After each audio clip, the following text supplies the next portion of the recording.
Good morning, students. Myself Raj Sharma from Jeevan Jyoti Global School.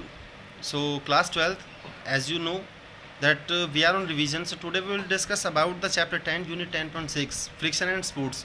And today your 10th chapter will complete. So, in comments on the WhatsApp, जो WhatsApp का हमारा group है class का, उस पर comment करके मुझे बताना कि अब के बाद आपको रिवीजन अगर किसी भी एक चैप्टर में आपको दिक्कत है तो आप प्लीज़ मुझे कमेंट करके बताना। मैं अगली जो वीडियो होगी उसी चैप्टर से रिलेटेड, उसी टॉपिक से रिलेटेड वीडियो मैं पोस्ट करूंगा आपके लिए। So for now go through with this. देखिए, जैसा कि आप देख सकते हो, सबसे पहले हम बात कर लेते हैं मीनिंग ऑफ फ्रिक्शन के। फ्रिक्शन है क्या? बाय द फर्स्ट लॉ, आपने लास्ट वीडियो में आपने देखा, फिजिक्स में भी आपने पढ़ा है कि जो सर न्यूटन का फर्स्ट लॉ था उसमें क्या था कि a body at rest will remain at rest and body in motion will remain in motion until and unless the external forces didn't affect on it। जब तक कि कोई बाहरी बल उसके ऊपर प्रभाव न डाले, कोई भी ऑब्जेक्ट या कोई भी बॉडी मोशन में रहेगी। अगर मोशन में है तो या स्टेबल है तो स्टेबल रहेगी।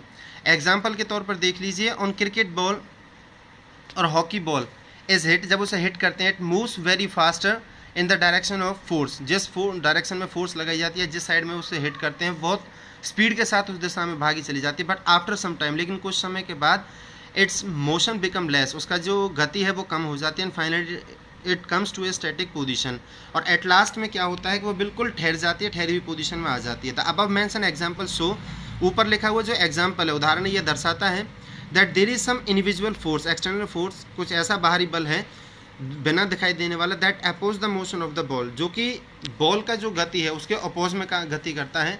No doubt that gravitation also acts on the body, इस बात में कोई दोहराई नहीं है कि जो गुरुत्वाकर्षण बल है वो किसी भी ऑब्जेक्ट, किसी भी शरीर पर क्या है, अपना प्रभाव डालता है। 10 इसी वजह से this opposing force is called friction, ये जो अपोजिशन का जो बल होता है उसे फ्रिक्शन कहते हैं। इट कैन बी सेड, ऐसा भी कह सकते हो, that force of the friction is that force that develops at the surfaces of contact of to bodies, उस सतह पर होता है जो फ्रिक्शन होता है जहाँ पर दो जो ऑब्जेक्ट हैं, दो बॉडी हैं, वो आपस में मिलती हैं। And oppose their relative motion, आपस में एक दूसरे के मोशन को क्या करते हैं, वो अपोज करते हैं, काटते हैं। Generally there are two causes of friction, दो कॉज होते हैं। फर्स्टली द रफनेस और इरेगुलरिटीज ऑफ द सरफेसेज, पहला जो उसने रीज़न बताया वो ये कि किसी भी सतह की जो अनियमितता या उसकी जो रफनेस, कठोरता होती है।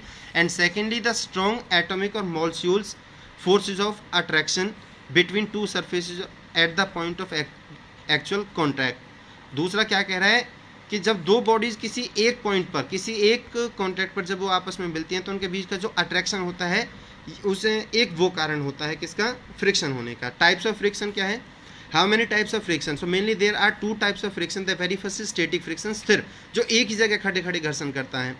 The opposing force that comes into play when one body tends to move over the surface of another, जब एक शरीर दूसरी बॉडी के, दूसरी ऑब्जेक्ट के ऊपर जब क्या करती है, गति करती है, तो उसे स्टैटिक फ्रिक्शन कहते हैं। But the actual motion has not started yet, लेकिन एक्चुअल जो उसका मोशन, जो वास्तविक उसका जो गति है वो अभी तक स्टार्ट नहीं हुई, तो उस कंडीशन को हम क्या कहते हैं, स्टैटिक फ्रिक्शन कहते हैं।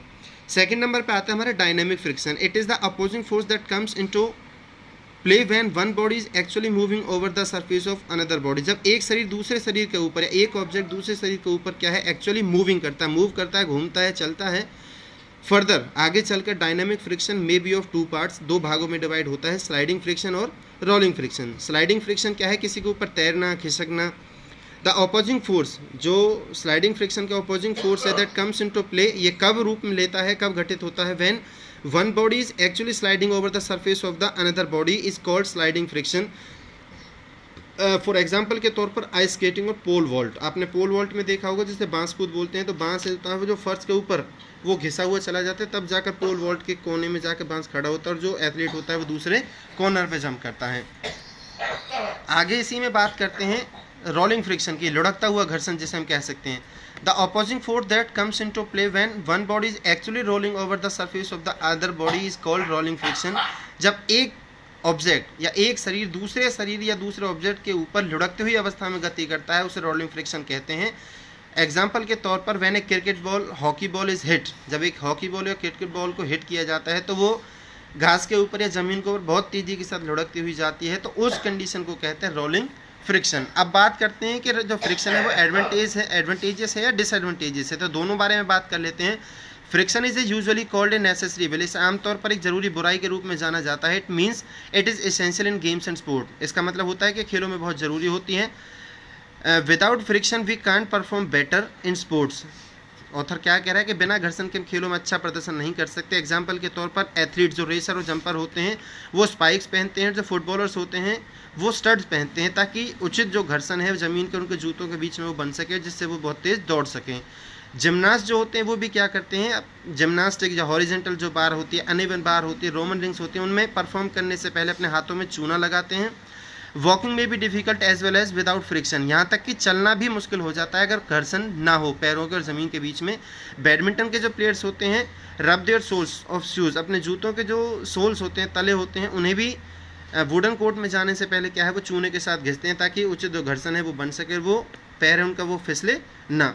ऑन द अदर हैंड, दूसरी तरफ वो डिसएडवांटेज बता रहा है कि friction is disadvantages in some of the sports and games, कुछ खेलों में बहुत खतरनाक होता है, जैसे कि साइकिलिंग के अंदर।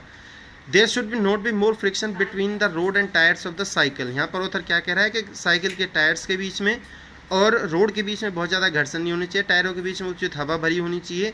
क्यों? क्योंकि अगर ज़्यादा घर्षण होगा तो इससे जो राइडर होता है, साइकिल चलाने वाला होता है, उसके एनर्जी की बहुत ज़्यादा वेस्टेज होती है।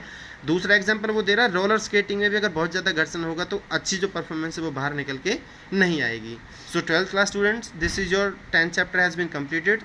As I mentioned earlier in the video, just comment me on about the chapter whatever you want to revise further. So thank you.